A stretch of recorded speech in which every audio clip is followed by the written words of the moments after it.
Ethics Untangled is made by the Idea Centre at the University of Leeds. It's a podcast about the difficult ethical questions we face in everyday life.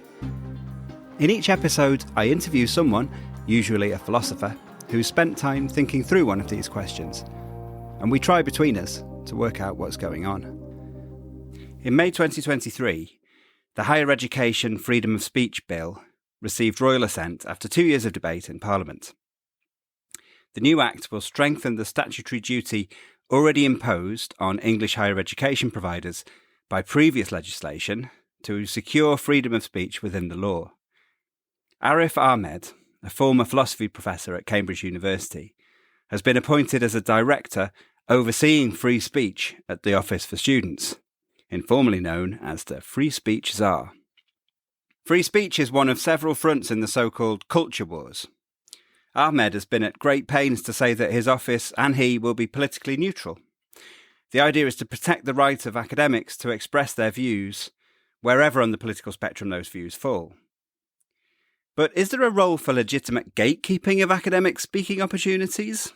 And is there a principled way of making decisions about when, if ever, academics should be prevented from speaking on the grounds that what they say might be harmful? Gerald Lang, Professor of Philosophy at the University of Leeds, has been trying to dig under the headlines to get at the ethical concerns underlying this debate. OK, so Gerald, welcome to the podcast. Thanks very much, Jim. Nice to be here. So we're here to talk about academic freedom and no platforming today. And this is kind of, your thinking on this has been prompted by the drafting and enacting of the Higher Education Act and the appointment of a kind of, is it a free speech czar in universities? Yeah, that's right. So the government passed the Higher Education Freedom of Speech Act earlier this year, I think May, and appointed Arif Ahmed from Cambridge to be his official title is the new director overseeing free speech at the Office for Students, but he's known more informally as the new Free Speech Tsar for British universities. Okay, and why do you think this legislation's been brought in? What do you think the government are concerned about here? Well, the Act says that it wishes to allow academics to, I'm quoting it, to question and test received wisdom and to put forward new ideas and controversial and unpopular opinions without risk of certain types of reprisal. And those forms of reprisal is to protect the academics from loss of their job or privileges at the provider, and second, to ensure that these academics don't face, quote, the likelihood of their securing promotion or different jobs at the provider being reduced, end quote. So that's what the Act says it's about. But I think we have to say more in order to disclose the motives and the concerns at work. I do think when it comes to interpreting the Act, there's an immediate danger to deflect, because we surely do want the content of someone's academic work to play a role in determining their future academic prospects. Right. After all, we need to evaluate or appraise that work. Now, even if we think we shouldn't refuse to promote or hire academics or on the basis that their views are unpopular or uncontroversial, we might want to dig a bit further into what makes their views controversial or unpopular. Yeah. And I mean, perhaps those views are controversial because they're so weakly supported by the evidence, or because they disregard or distort evidence, or because they involve wild inferential leaps that aren't methodologically sound. So that's the problem. And so one possibility in interpreting the Act is that it wishes to protect these controversial ideas, this controversial work, from this sort of scrutiny. And I think that would be problematic, because it would involve placing those ideas and arguments in a kind of artificial life support system. And the truth is that ideas and arguments get knocked down all the time, and the people associated with the ideas and arguments may suffer some kind of decline in their reputation. That's just the way it is. Perhaps most of us will agree that you can't sack academics for advancing controversial doctrines or ideas that upset other people, but we can't guarantee that those individuals are going to flourish because, their work, after all, might be bad. So another possibility, though I don't think it's one that stands up, but a possibility is that the Act is deep down concerned with the people doing this evaluation. So even if the drafters were to agree that we should be free to conduct unimpeded investigation into other people's academic work, they might be worried about the demographics of academic communities. And that concern for this particular government might be that the average academic in the humanities department is notably more left-wing than the average citizen. Which does seem to be true, right? I mean, we both work in the humanities departments. It strikes me that, there aren't very many people with right-wing views in those. That's right. I mean, there are very, very few, hardly any kind of card-carrying conservatives. The ones who exist, I don't think are given a hard time, but the facts on the ground are most of us are, centre-left. So that seems true. So maybe the government thinks that this reflects bias. But at the same time, there's no direct suggestion within the Act that top-down quotas on the distribution of political or ideological commitments among academic staff will be imposed. So I think the real concern of the Higher Education Act is with the no platforming of speakers, and it's concerned with no platforming both at academic events proper, so departmental seminars, workshops, conferences, guest lectures, and also events organised in student unions. So I think it's really a way of ensuring that cancel culture doesn't spread any further into the academic world. So speakers shouldn't be turned away just because some people on campus subject to their presence. The speakers should be heard. The protesters shouldn't prevail. I think that's what the Higher Education Act is getting at. I think that's its ultimate concerns. Okay, so we'll get onto the no platforming stuff in a moment, but I just wondered if we could just start with this kind of general point about academic careers, I suppose, and because it does seem like there is also this kind of broader concern with the way it's perceived that kind of having certain views might be a barrier to academic advancement within universities. And as we've said, it does seem like there are kind of cultures that exist within different academic departments. Humanities departments do tend to be somewhat on the left. We might think that, say, economics departments maybe might lean to the right. I don't want to kind of stereotype our colleagues in economics departments, but, it's at least plausible that something like that might be the case. Is there in general anything that we should be concerned about in this kind of tendency for, cultures to develop where people have kind of similar political views? Yeah, I mean, that's a perfectly reasonable question. Well, look, I think a few things can be said. I think, I can imagine how it might happen. So it shouldn't happen if we're keeping our eye on a ball, but it might happen. And it might happen because in hiring practices, we tend to favour people we suspect to be people like us, right? That people we think would be collegiate or conscientious or non-obnoxious, people we could develop an easy relationship with, people with whom we think we have something in common with over and above a commitment to abstract inquiry. In short, people we warm to, as opposed to people who leave us cold. And we do need to be careful about that, and we should be wary of allowing any interpretation of what collegiality might amount to that would allow us to discount candidates with very different moral and political views. So I'll say that. But there's a few more points. One point is that there are limits to that. So I think a university would be perfectly justified in not hiring, say, a card-carrying anti-Semite, because we'd have very good reasons for suspecting that person not to have fair or equitable dealings with Jewish students or Jewish colleagues.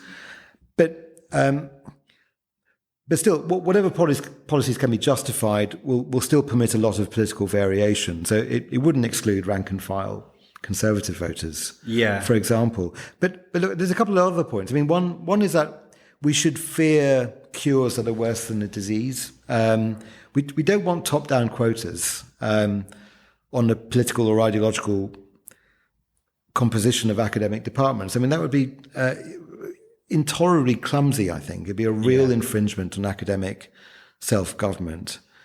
And as we know, jobs tend to be advertised one at a time. So there could be a situation in which we were already full up with progressive or radicals and had to hire a conservative for this round of hiring. That would be absurd. I mean, and it'd be just as absurd if the job had to be reserved for someone who is politically radical or a kind of far leftist in order to fill out the spectrum, from far left to alt-right. That just seems completely absurd. But look, Jim, I mean, there is another thought here. I mean,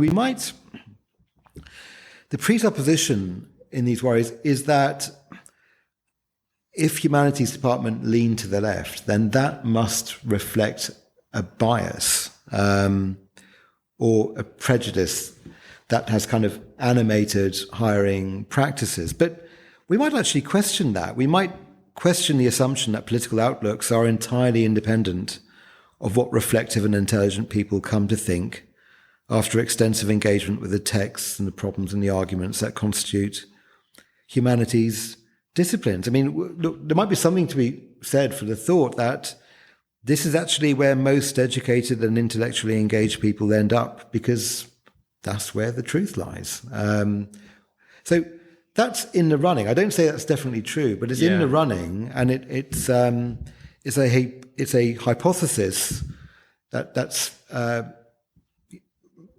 no less worth taking seriously than the hypothesis that the fact that we lean to the left on the whole reflects prejudice. Yeah, it's interesting though, isn't it? Because it gets into quite deep questions about what actually marks out people on the right from people on the left, which are really difficult to get hold of. You're right, and there are psychological profiles that have been constructed, but I don't know how useful they are. To be honest, so I don't know what to say about them. I mean, I should add,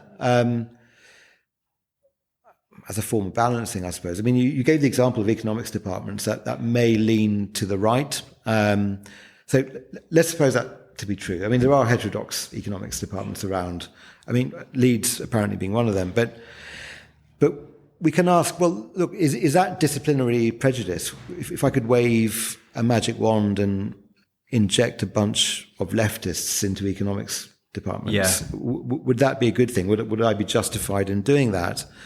Well, I'm going to play with a straight bat here, and it seems to me that we need to listen to economists. Maybe it's really hard to get hardy or durable economic systems up and running in the real world without giving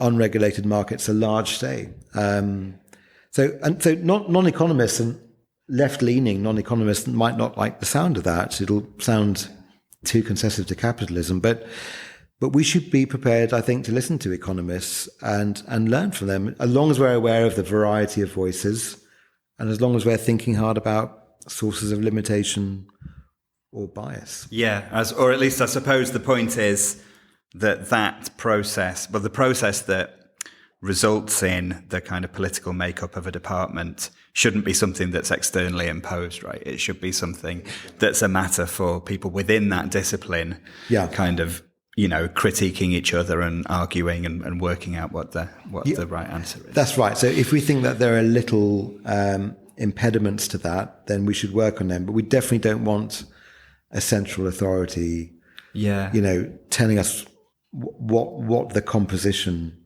of the department has to be. I mean, that would be no more credible than, the government telling geology departments that for the sake of balance, they have to hire a few young Earth creationists and then expecting geological knowledge to emerge out of this struggle between the creationists and the non-creationists. That would be hopeless. It would be academically, intellectually hopeless and useless.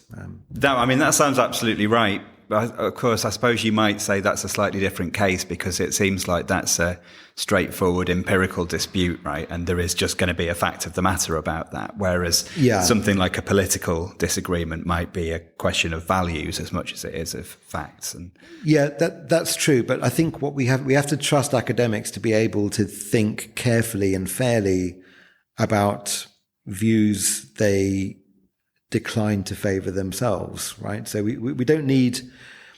I don't see academic discussion. Well, look, academic discussion is a matter of advocacy in a way. So I advocate my position, you advocate your position, but we can think. We should be capable of thinking about positions that we don't favour in order to have something critically useful to say about them. I mean, we have lots of literature after all, and we can read it carefully and we can think about it. Mm. Okay, great. So you said that the kind of main focus of the Act or what's motivating the Act seems to be this question of no platforming. So could you say a bit about what no platforming is? Yeah, I think, so no platforming is, it's basically the exclusion of speakers based on the moral and political views that they advance. I mean, I take that definition from Rob Simpson and Amir Srinivasan. And there seem to be two forms of it. I mean, the first and the more newsworthy form takes the form of rescinding invitations that have already been issued following protests on campus. So these are the cases that generate all the news headlines. But I think a quiet form of no platforming also exists, and that consists in a refusal to issue invitations in the first place. Now, that's not going to make news because the decisions are taken behind closed doors, or maybe there's not even an explicit decision. It doesn't even occur to the person that this person would be worth inviting. But I do think it deserves to count as a form of no platforming. I mean, I should add, there's a subspecies of no platforming that attaches to speakers who have got into trouble, who've been accused of improper conduct, of usually bullying or sexual harassment. I mean, those cases aren't really addressed in the Higher Education Act, and they do raise other sorts of issues. So the Act is concerned with the exclusion of speakers for the views they hold, not the previous behaviour they've engaged in. And I think that's what I have in mind as well. Yeah, okay. And so do you think we should be worried about no platforming on that definition? Well, I think there are bad reasons for worrying about no platforming. So, I mean, first we should remember that supply exceeds demand. So there are only so many speaking invitations to go around. So I think the lesson we immediately need to get under our belts is that no one has a right to a platform in a sense that other people are under a duty to provide them with one. So in more technical language, no one has a claim right to a platform or speaking opportunity. So I think if some particular thinker is complaining that she's being mistreated because no one's invited her to speak, she's got hold of the wrong end of the stick, because no one has a right like that. And that goes even for people as inside the profession as you could wish to mention. People like Martha Nussbaum or Jeremy Waldron or Thomas Nagel or Amartya Sen. They don't have a right to be invited either. And I think a second point is that we must allow academic discrimination and gatekeeping its proper place. So we can select speakers who will be talking about work that we think is particularly deep or exciting or innovative. And we're entitled to favour them over people, who are producing shoddy or merely incremental or minor or not very interesting or simply unsatisfactory work. So not everyone is going to make the cut. So, those considerations, they're addressed in the literature, and they give some people reasons, so they think, for being more relaxed about no platforming. So on that kind of view, no platforming is a kind of limiting case of selectivity or academic gatekeeping. It applies to those ensconced within academia as well as to institutional outsiders to it. So, the message is exclusion is just an occupational hazard for everyone. So sometimes the phone doesn't ring or the inbox doesn't ping, and that's just the way it is. We just have to get used to it, that we're not flavour of the month. But to be honest, there's something to learn from those discussions, but I don't think that's enough. So, because on the ground, no platforming, it tends to be preceded by protests that were triggered by the invitation of certain people. And the protests won't usually be concerned with the methodological credentials of the work. They'll be concerned with the harmfulness of the views being peddled. And now the long and short of it is that there'll be pressure to exclude some people from contributing to discussion because other people noisily refuse to tolerate them on campus. And I think that's worth worrying about, or at least it's worth investigating further. Right.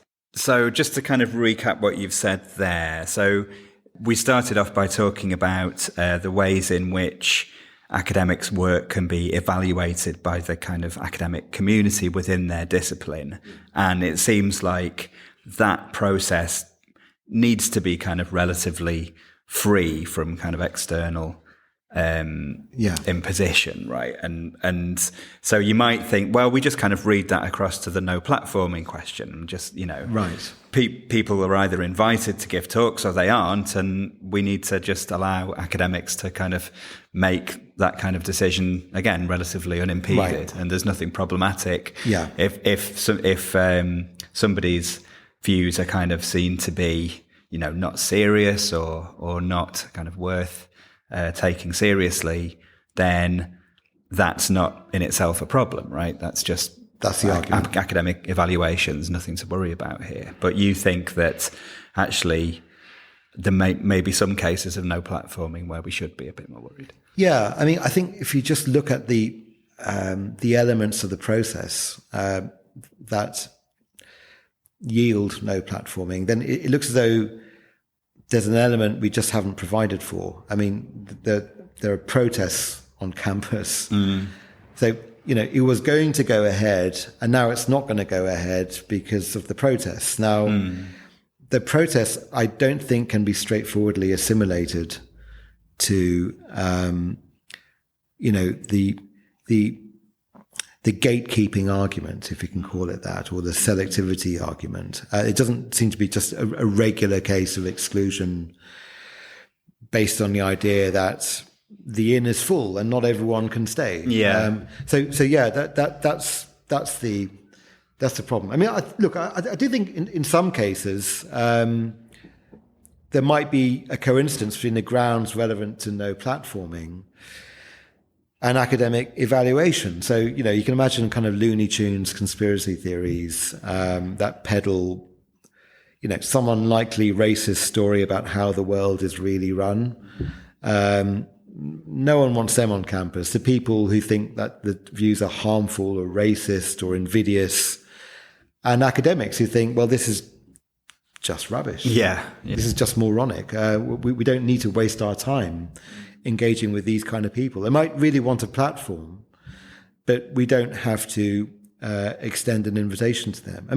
So again, we don't have to extend an invitation to anyone, but why extend an invitation to people who, whose thought isn't serious? So, their views may be no laughing matter, but that doesn't make them serious thinkers. And so I think, so in those cases, the grounds for excluding those thinkers are probably overdetermined. But I'm just not convinced that other cases of no platforming,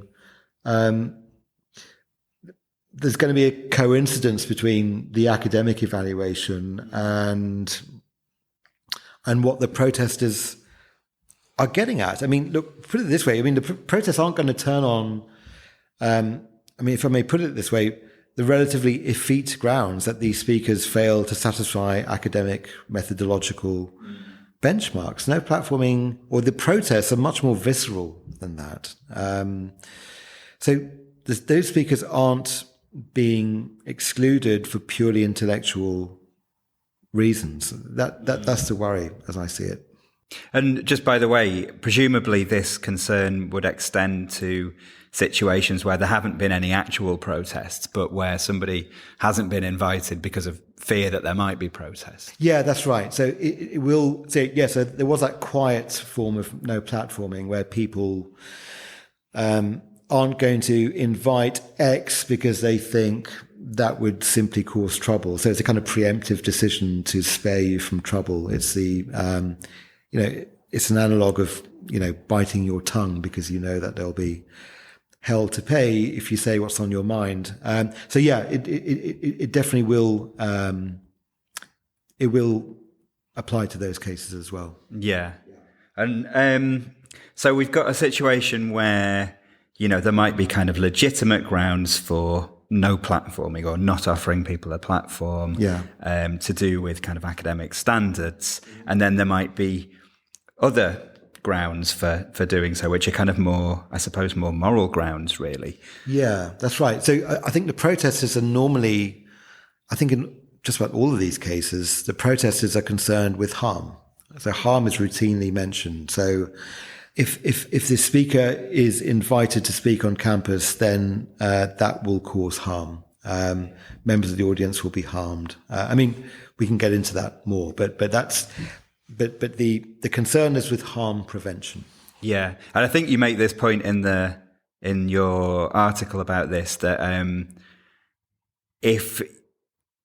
where there's a kind of view that there are justifiable grounds, kind of academic grounds for no platforming people, there's a bit of a temptation to press your case for the no platforming on those grounds, even if that's not actually what you're concerned about. Yeah, that's right. So I think that there can be, this is a possibility, and perhaps it's been realized in certain areas, but there's a kind of perverse incentive, basically, to think, wouldn't it be nice if the people we dislike because we think they're harmful are also incompetent? Wouldn't that be nice? It'd be a nice coincidence. So there can be, I think in some cases, at least the possibility that, look, like a debate is captured by certain, this might be true of kind of more recent, of younger debates that have less of a history. A debate can be captured by certain people, and then new work that doesn't affirm the assumptions and presuppositions of the original founders of the literature,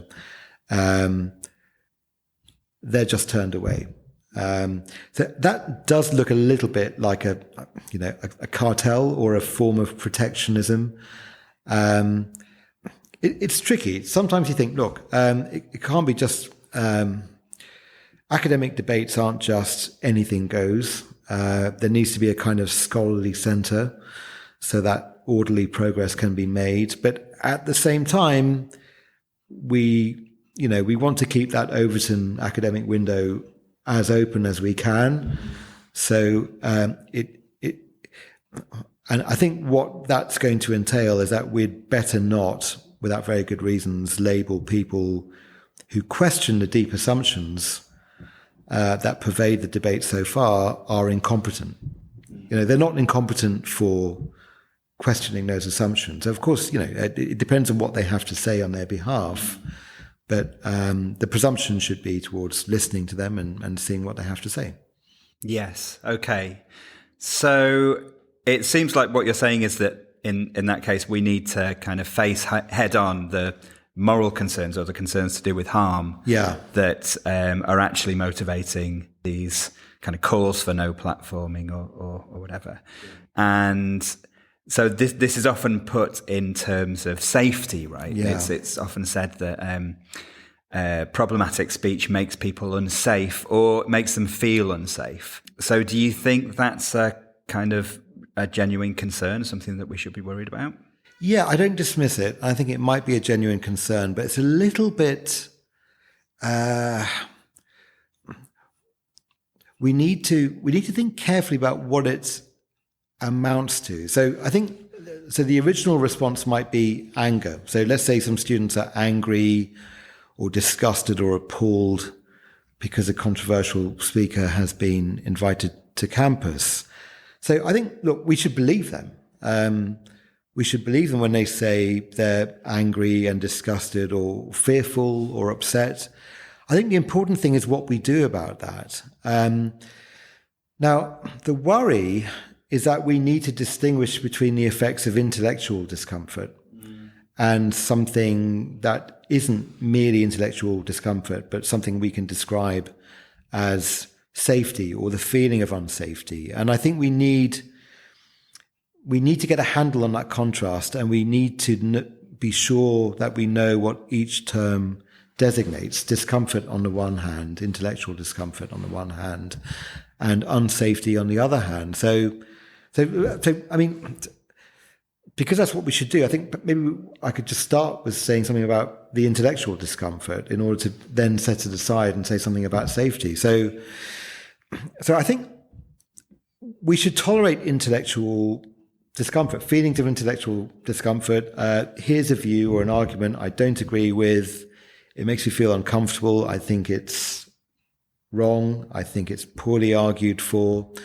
That kind of discomfort, and it is a genuine form of discomfort, we just need to put up with. And that's a lesson that we can draw from John Stuart Mill's On Liberty. So for Mill, one of the good things about uncensored discussion is that other people's ideas can get under your skin. Other people, they're not there to make you feel good about yourself. They're not there to prop you up. They're meant to function as a kind of intellectual stimulus. Even if you reject them, you'll be able to defend your views better or more sharply or deeply as a result. And of course, you might not reject them or reject them in their entirety when you've engaged with them for long enough. So on safety is supposed to be different, but it can be elusive what it is. So I think whatever safety is, it's not the kind of avowal that is made true by the mere fact of its utterance. So saying I am or feel unsafe. I mean, it's not like a safety word in a game where people, need to know when the game stops, when someone is, beyond the point of endurance, or they've had enough of playing the game. So what is it? I mean, I think I can't help thinking that sometimes unsafety is a matter of having a self-understanding which is challenged by others. And let me give you a relatively uncontentious example, just to kind of fix ideas. So let's say that it's very important to my self-conception that I'm one of God's chosen people. Okay, so let's just say this structures my life. It gives me my fundamental sense of self-respect, my ultimate sense of purpose. If it's undermined, then I may judge myself to be open to being belittled or jeered at. I might think less of myself. I might feel lost. I might feel that the basis of my self-respect has been undermined. And now there's someone on my campus in one of the teaching rooms or lecture theatres arguing for the claim that there is no God, which would mean, if it were true, that I can't be one of God's chosen people, after all. So is that a problem? I don't think that is a problem. I wouldn't want to be associated with any university for which that was considered a problem. So I don't think unsafety can just be a matter of challenged self-understanding or challenged self-perception. So it can't be that. So what else could it be? I think one obvious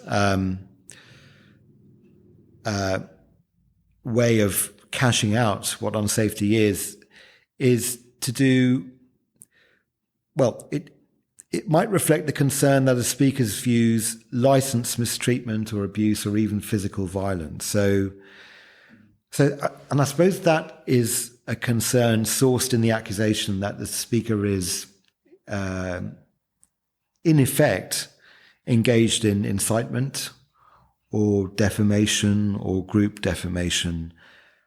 And I think there will be cases that satisfy those tests, and that universities should probably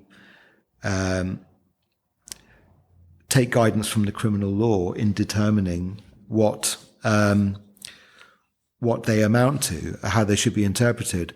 And I think last, and by no means least, there's this kind of vexed issue of respect. So if you look at freedom of speech protocols, I mean, including our own university, Leeds, these tend to say that speakers need to maintain respect for the audiences they address. So views can be provocative, but you need to respect your audience. And that seems reasonable on the face of it, but we need to look at the small print to see what's involved in honouring the commitment. So I've got the Leeds protocol in front of me here. So it says, freedom of expression is restricted by the university's requirement to display, quote, due regard to the need to foster good relations between people who share a protected characteristic and people who do not share it, end quote. And speakers are also obliged to be, quote, sensitive to the diversity of its inclusive community and to show respect to all sections of that community, end quote. So I mean, you know, these seem like reasonable provisions. So if we can extract a workable interpretation of those ideas about respect, that would establish that audience members who have been exposed or who would be exposed to certain speakers could say they weren't being treated respectfully, then I think there'd be a case for excluding those speakers. But I'm still not entirely sure how we should do this. I do think we need to go beyond a purely subjective test, where each person is the best and perhaps the only reliable judge of whether they've been respected. So I think, as ever, respect is important, but it's also elusive, and it's not quite clear what its distinctive operational area is, that where we can be sure it's not simply intellectual discomfort. Okay, I think maybe we'll leave it there. So, yeah. Gerald Lang, thank you very much for being on the podcast. Thank you very much, Jim. If you enjoyed this episode of Ethics Untangled, please like and subscribe and recommend us to your friends. The podcast is edited by Mark Smith at Leeds Media Services, and our music is by Kate Wood. Ethics Untangled is brought to you by the Idea Centre, a specialist unit for teaching, research, training and consultancy in applied ethics at the University of Leeds. We offer master's programmes in healthcare ethics and applied and professional ethics, and PhDs available full or part-time and face-to-face or by online learning. We also offer consultancy and training services for business and the professions, including help with the difficult ethical issues faced by your organisation, commissioned research projects, and online or face-to-face CPD. If you'd like to find out more about these or any of our other activities, please visit our website at ahc.leeds.ac.uk/ethics.